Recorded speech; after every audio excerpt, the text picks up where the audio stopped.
I started making a point when I would travel, or if I had a friend who was traveling, to try to get posters then. And then after a little bit of that, I had a lot of posters in my attic, but it was sort of, what am I doing with them? So I thought it would be great to try to get some money for cheap frames, as you can see, which I frame myself, and some money for gas to get around to places and do some exhibits. So I wrote a few grants to, in Massachusetts we have a system of local cultural councils where the state gives money to each city and town, and they dole it out to people who write grants if they're successful. So I got some money that way. After 4 or 5 years of doing that, I said, what am I stupid? I know all these unions. I should ask the unions for some money. So a few of the unions ponied up some money. And so I was able to frame, I don't know, probably 800 to 1,000 posters now, out of the 4,000 I have. So this is one of this is one theme of the number of themes that I have exhibits of. I have May Day, health and safety, workers' struggles, International Women's Day, Cuban political posters, Portuguese political posters, things like that, green politics. And so for the past 6 or 7 years, I've sort of been intensely, on top of doing my job, exhibiting around, mostly in public libraries around Massachusetts. So this is a bit of an expansion for me. It's something I enjoy a lot, and both in the collecting and the exhibiting. And so one of the things that I thought you might find interesting is sharing a few stories about why I enjoy the collecting. So some of the reminiscences are, when I was in Athens a number of years ago, I went to Kappa Kappa Epsilon, which is the Communist Party in Greece. And by the way, the Communist parties around the world, they have some of the best posters, so that's the natural attraction there. And you'll probably see a few Communist Party posters here. But anyway, so I went to the Communist Party headquarters, or I thought it was the headquarters, and they sent me somewhere else. But anyway, it was this huge building, and not speaking Greek and them not speaking English, I managed to convey what I was looking for. And so they took me down into a sub-basement, which is a huge room, probably 4 or 5 times the size of the gallery here.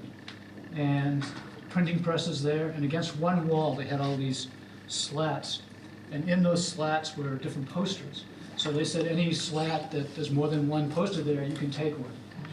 So I walked out of there that day with probably 40, 45 posters from Kappa Kappa Epsilon.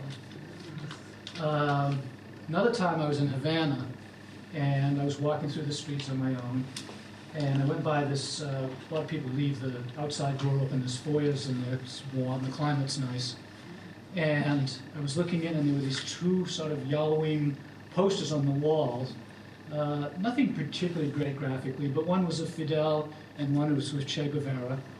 And so I was staring, and this elderly woman came out, or old woman, came out of one of the apartments, and she saw me looking, and I know a few words in Spanish, so I was able to tell her that I collect posters and I really like those. I'd never seen anything like them.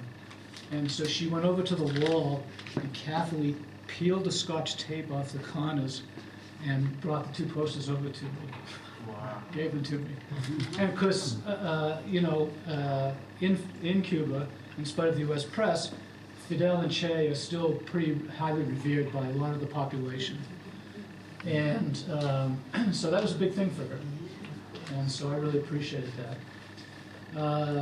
In Paris, I went again to the Communist Party for good posters.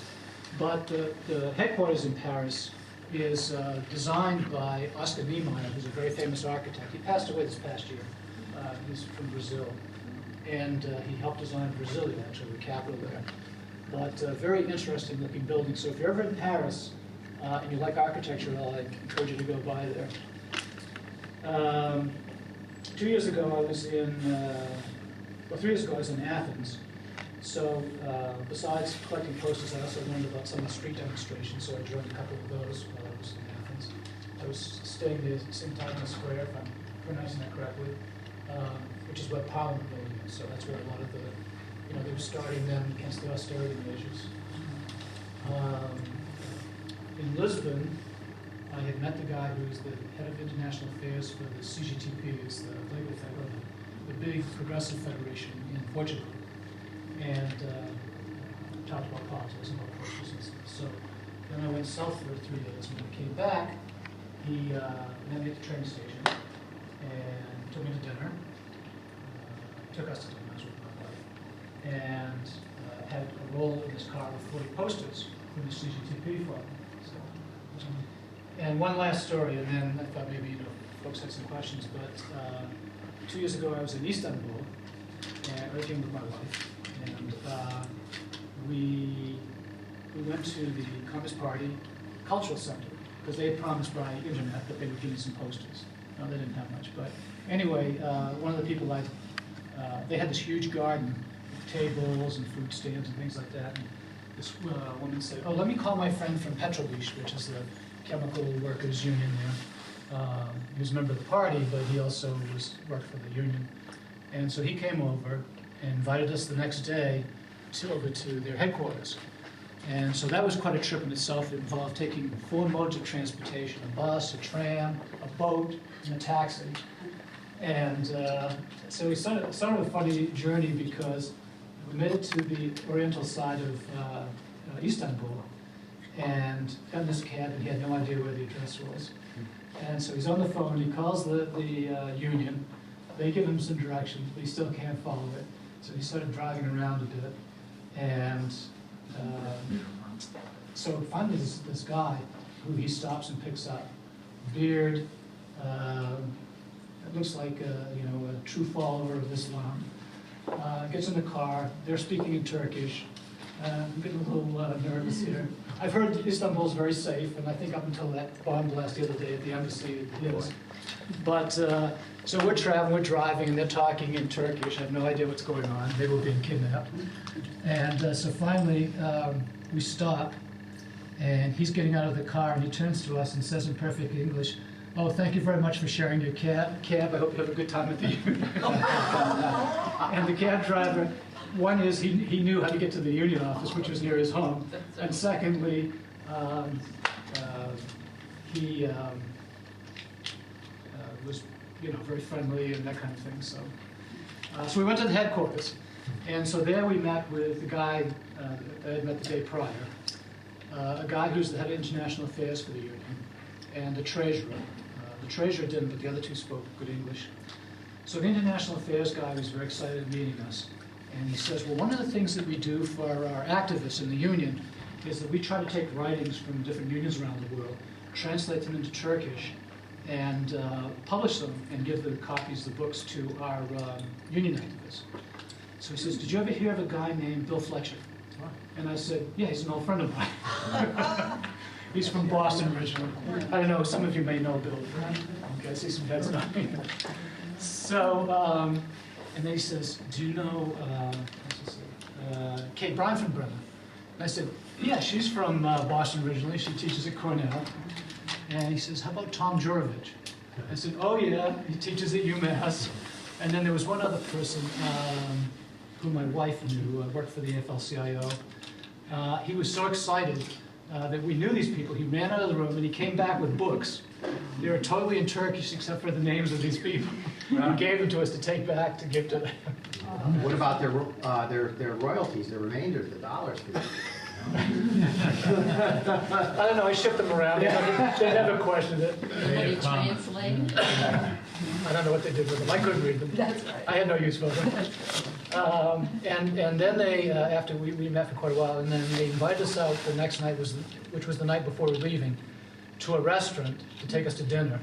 And so we went to this restaurant that overlooked the sea there, the rooftop restaurant. It was just beautiful outdoors, great food, and had a whole evening of conversation, and it was really wonderful. So those are some of the nice experiences I've had of collecting Post-its. So, your turn now. I've learned that people don't learn a lot from just being lectured to, so I think dialogue's much better. So if you have any questions, comments, criticisms, feel free. So how did you choose the posters for today's show? Well, as I mentioned earlier, I have some different themes for posters. So I started getting some posters that had to do with the Occupy movement and sort of fighting against, in Europe, the austerity, they call it the austerity measures, Right, which right. here we call, we're trying to screw the 99%. And so I had a critical mass of them that sort of addressed those issues of, a little different from, I have another exhibit called Union Struggles. But this I felt was more directed against the sort of the ruling class, if you have it, or the 1% that the posters. So I think most of you have heard this, but like this one, for example, says, "Don't steal, the banks don't like competition." And the one right behind this gentleman here says, "If the climate were a bank, it would be saved." Things like that. So that was basically the how I. So it's Portugal or Spain? These two are from Portugal, from the same organization, the Left Bloc. How about closer to home, shoe workers in Lynn, Well, Lowell, you know what? Lawrence? We- I went to high school in Lynn. Oh, no kidding. Well, one of the things that some of us were talking about earlier is that unfortunately there's not such a rich history in the U.S. of making good union or political posters. And in Europe and Scandinavia and some other countries, there is. And so, trust me, I would love to have some more good American posters. I know there's some out there. Yeah. But I just haven't been able to get my hands on them. I'm hoping some old progressive or union people will see some of these and say, "Oh yeah, I've got some in my basement, let me get those to you." But unfortunately, in spite of trying, it's hard to find this. There's a few scattered around here that you Yeah. can see. But some of them are old, they're long before the sort of 99%, but they're still against working people struggling against the welfare. Because some of these were produced years and years ago, so not only do I not know, but the people that had them probably don't know who the artist was, or the artist might have been a graphics art company. And so it might have been a collection of people or So something. by artist, you mean the person who took the picture or Well, or it's- created the poster? They created the poster, basically. And then the year where it's known, Where it's for known. circa so-and-so.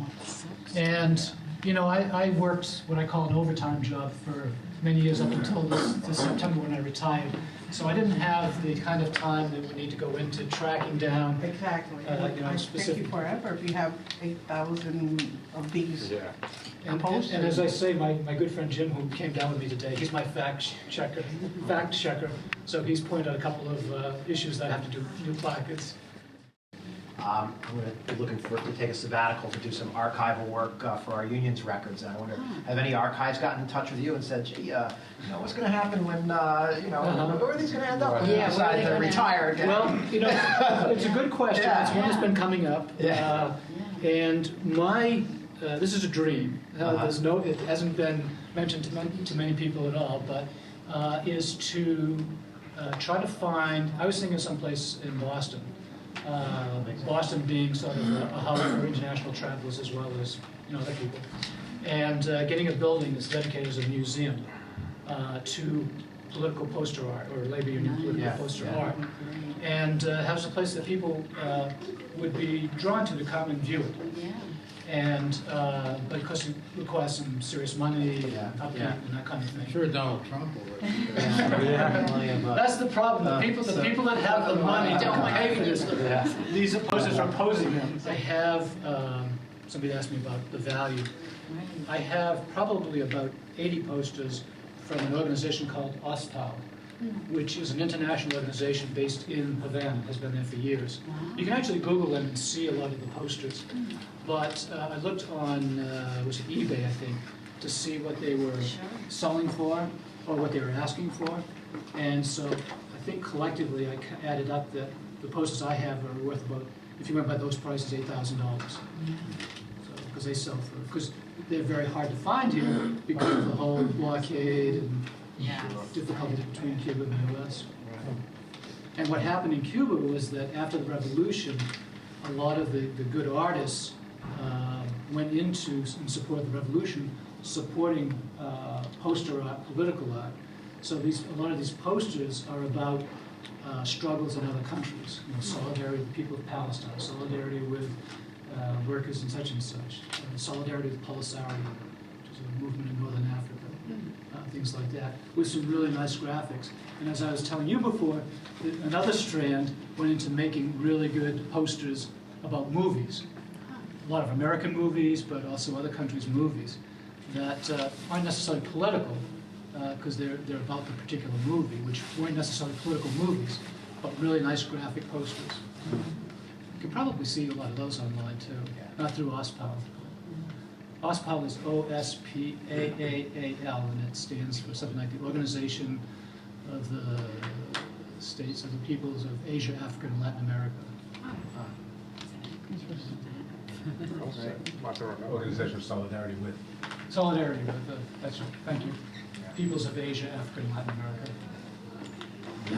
America. So you're still collecting them?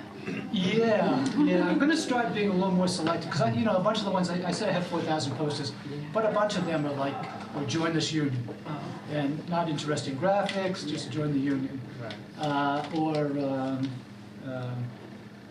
Maybe a good message, but it's just all words, and it doesn't make for a great exhibit. Right. And so, but when you go into a place and you're on a tight time frame, and you ask for posters and they start giving you posters, well, let's see, I like that one, but I don't think I want that one. Especially if it's, And offend Right. someone. Yeah, right. So I just said, I just want one of each, and I just roll them up. And Right. One of the things I learned, by the way, you might appreciate this on the anecdote, is that because speaking another language wasn't encouraged by my parents where I grew up in Maine, and I didn't think I'd ever have any use for another language, I'm monolingual. And so going to these places now, I've learned I've done using Google Translate, which is very handy. Wow. And so I'll translate the main thing of why I'm there, what I'm looking for, and anticipating a couple of questions they might ask. And I print those out in the native language. And so I walk in, like I walked into a federation in Paris.